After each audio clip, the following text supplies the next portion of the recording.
Kebersihan udara dari zat yang berbahaya bagi manusia menjadi perhatian utama bagi kita, khususnya masyarakat yang hidup di perkotaan yang masih berjalan terus perkembangannya dari tahun ke tahun. Pembangunan dan mobilitas yang terus bergerak sangat mempengaruhi bagaimana kualitas udara yang dimiliki oleh suatu wilayah. Udara dapat terdeteksi kualitasnya dari seberapa tinggi polusi yang terjadi pada setiap wilayah. Polusi udara terjadi karena banyak faktor, dimulai dari kendaraan, pabrik, pembakaran sampah, dan lainnya. Ketika COVID-19 dinyatakan sebagai endemi, DKI Jakarta mulai bebas PPKM dimulai dari Desember 2022. Seluruh masyarakat yang tadinya terpaksa melakukan kegiatan dari rumah sudah bisa beraktivitas seperti biasanya dengan melakukan mobilitas keluar rumah. Januari 2023 menjadi angka tertinggi di DKI Jakarta sebagai tingkat udara yang tidak sehat.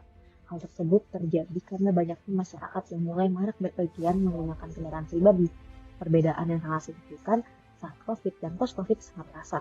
Udara di DKI Jakarta mulai terasa sesak karena polusi yang sangat mengganggu sistem pernapasan. Tempat pula adanya isu di mana pabrik yang berada cukup dekat jaraknya dengan Jakarta terus mengeluarkan sisa asap yang membuat polusi udara semakin parah.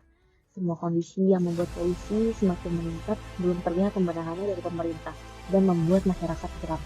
Menurut website IQR pada 1 Desember 2023, indeks kualitas udara Jakarta masih berada di angka 154 dengan pH 2.5 sebesar 62 mikrogram.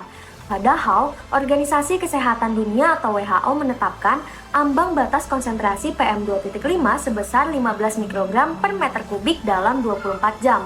Partikel ini sangat kecil yang dapat dengan mudah masuk ke dalam sistem pernapasan manusia.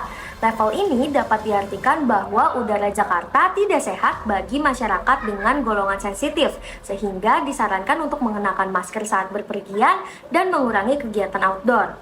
Apabila dilihat dari grafik pada website IQR dalam jangka waktu Oktober sampai November 2023, rata-rata indeks polusi udara di Jakarta menginjak angka 147. Tentunya berbagai upaya telah dilakukan pemerintah pusat maupun pemerintah provinsi guna menurunkan tingkat polusi udara di Jakarta dan sekitarnya, seperti melakukan razia uji emisi, mengumumkan work from home bagi aparatur sipil negara, menyiram jalanan, menghentikan kegiatan 4 perusahaan penyebab polusi udara, menciptakan hujan buatan, hingga mematikan pembangkit listrik tenaga uap.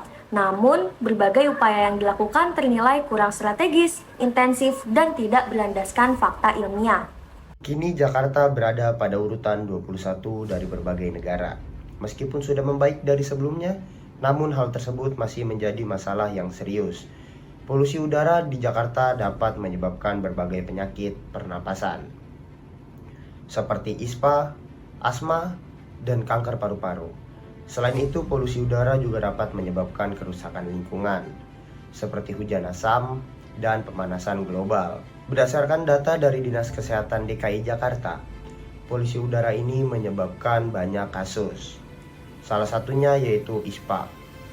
Kasus ISPA terbanyak di Jakarta pada tahun 2023 terjadi pada bulan Maret, dengan jumlah kasus mencapai 119.734. Kasus ISPA di Jakarta kemudian menurun pada bulan April sampai Mei, tetapi kemudian naik pada bulan Juni dengan jumlah kasus mencapai 102.475. Lalu menurut data dari Direktorat Pengendalian Pencemaran Udara Kementerian Lingkungan Hidup dan Kehutanan yang dirangkum oleh laman katadata.go.id, pada 2019 disebutkan bahwa kendaraan menyumbang 70-80% emisi di perkotaan. Jumlah kendaraan bermotor di Indonesia juga terus bertambah setiap tahunnya. Angkutan darat seperti mobil, motor, truk, dan bus meningkat dari 116 juta unit pada 2015 menjadi 146 juta unit pada 2019. Bertambah banyaknya kendaraan ini berbanding lurus dengan emisi yang dihasilkan. Lembaga riset bidang energi, Enerdata, menyebutkan emisi sektor energi Indonesia yang di dalamnya termasuk emisi dari kendaraan meningkat dari 470 mTCO2 pada 2015 menjadi 581 mTCO2 pada 2019. Maka dari itu, hal yang dapat dilakukan oleh pemerintah adalah memperbanyak jumlah moda transportasi umum dan juga lebih memeratakan persebaran aksesnya agar tidak hanya terpusat di ibu kota saja. Selain itu, pemerintah juga dapat lebih mengarahkan dan mendukung masyarakat untuk membeli kendaraan berbasis listrik, sehingga masyarakat dapat menjadi aktivitasnya dengan menggunakan transportasi umum, serta memilih kendaraan pribadi yang berbasis listrik yang juga dapat mengurangi kadar polusi udara saat ini. Melihat data dan fakta yang ada, kita dihadapkan pada pertanyaan penting tentang bagaimana polusi udara dapat berdampak pada perubahan iklim serta bagaimana cara pemerintah dan masyarakat dapat memerangi polusi udara yang ada di Jakarta.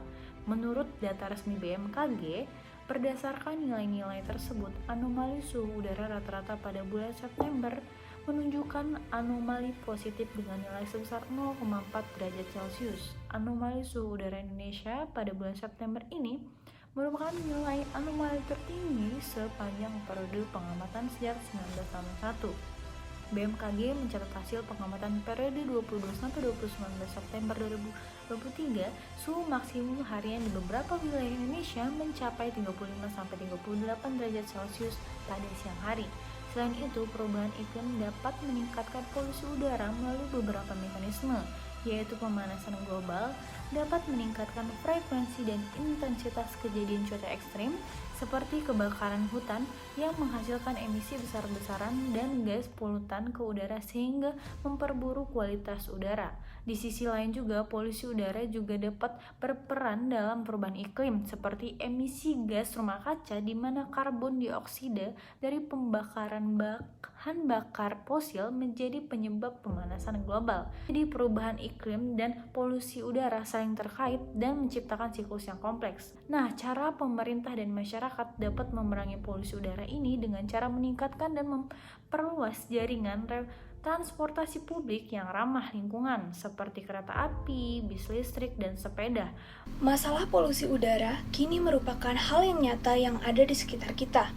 Melihat dari pergerakannya yang terus melejit dan kian banyak dampaknya dalam kehidupan kita, maka perlu disadari, masalah polusi udara ini bukanlah hanya menjadi tanggung jawab dari pemerintah saja, melainkan tanggung jawab dari setiap individu yang tinggal di bumi ini.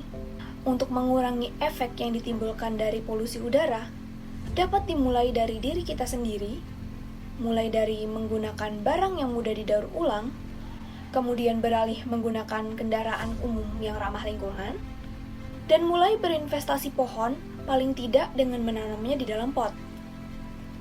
Dengan begitu, kita turut memberikan andil dalam melawan masalah polusi udara di Indonesia, serta berinvestasi baik bagi anak cucu kita kelak.